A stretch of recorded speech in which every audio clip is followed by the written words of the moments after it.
Hey, what's up, guys? So today I'm working on the Cressida. I've been dailying this thing. Well, not dailying it, but it's registered and it's on the road, and I've driven it to work a few times. And there's something I need to address here. So this timing belt looks like it might be the OEM timing belt, like based off of what I'm seeing here, or it's just an OEM replacement. Either way, this thing is done. The engine's a non-interference, so if it snaps, it's not like valves are gonna kiss pistons or anything like that. I also don't want to get stranded on the side of the highway or pretty much anywhere. So yeah, I'm gonna replace the timing belt today, and I'm going to attempt to show you guys how to do that. I've never done it on this car before, but it's a very straightforward process, so it shouldn't be too hard. So I'm gonna show you how I'm gonna go about doing it. Got me a new belt here. I would have went with OEM, but this was the quickest option, and the OEM ones cost almost twice as much. So yeah, that's what I'm gonna be putting in today. So we're gonna start here by taking off the top coolant hose, and then probably popping off the alternator belt. You can probably just remove the alternator all on its own, just because it's a pretty independent unit. You just got to take out this bolt right here, loosen the tension. You probably just slide that out. You probably don't even need to take it out though. So once I have off the alternator belt, I will go down and I'll twist the engine to TDC, so the cams are lined up with the TDC marks as well as the crank pulley. And then at that point, I will remove the tensioner, loosen the tension, and then remove the belt. So I'll catch up with you guys there in a second. Alright, so I got the crank pulley mark twisted all the way over to 0 degrees, and that lines up the exhaust, the intake and the exhaust cams at top dead center. It's okay if they go a little bit past the timing mark, that's fine. Now that those are off, I'm going to take off the lower timing cover and then loosen the tensioner. Don't be scared if your cams jump. This is a non-interference engine, so they won't hit the pistons. You just want to make sure that your crank pulley is at top dead center, 0 degrees where it's supposed to be. So if your cams do move, all you have to do is make sure you get your timing marks lined back up when you put your stuff back on.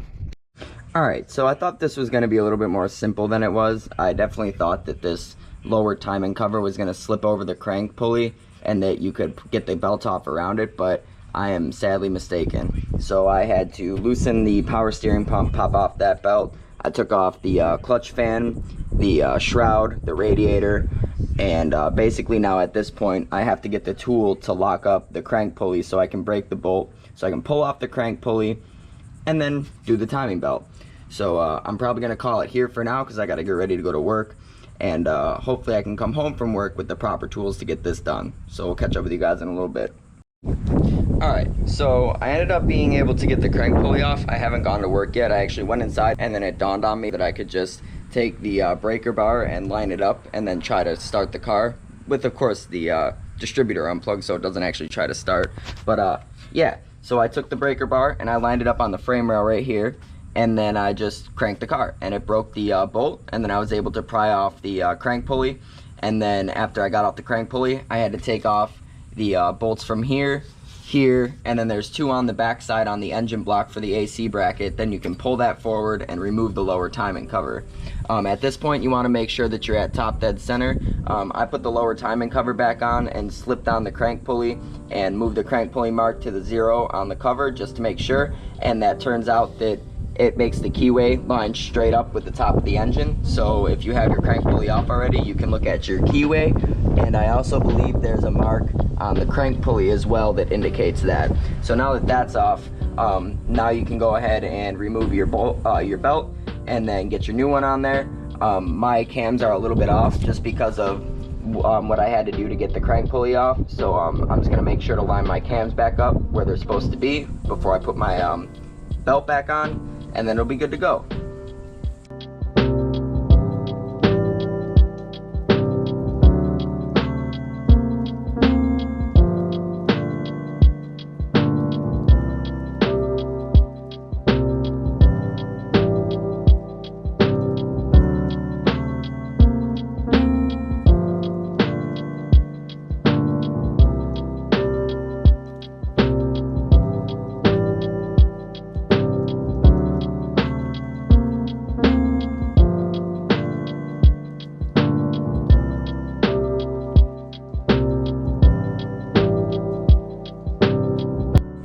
Alright, so I got it all lined up correctly. I can't show you because I had to get the crank both back out, which meant I had to line the breaker bar back up with the frame rail and crank the car to get it to pop. So the keyway's on the bottom side, which means TDC on the crank pulleys down here, which means I'd have to bring it around all the way to the top 180, and then I'd have to go a full 360 again just to show you the marks, but I promise they're in line.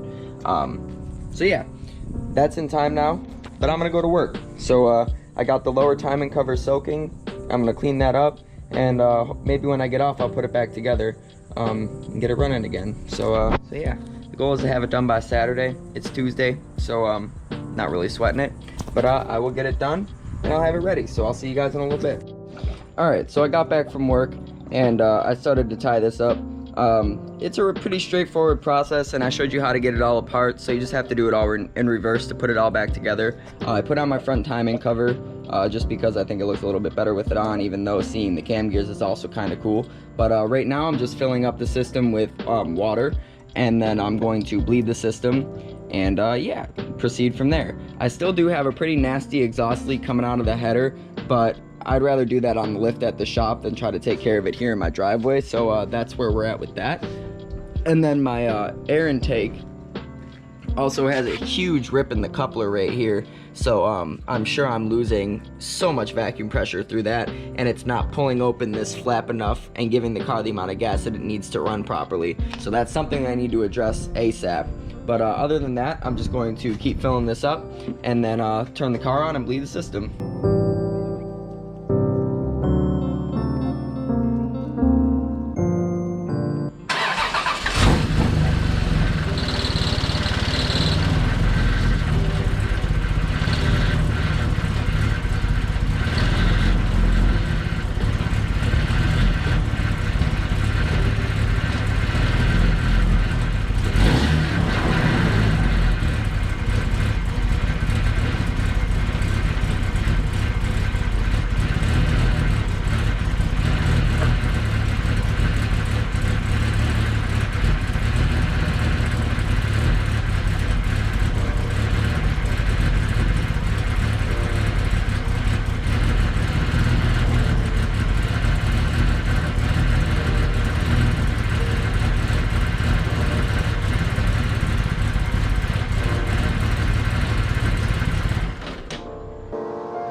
Well, the Cressida drove great. Got it cleaner than it was, got all the BS off the bumpers and all that, so that's good. Thing definitely needs like a paint job or a wrap. We're probably gonna end up wrapping it. DJ might help me with that.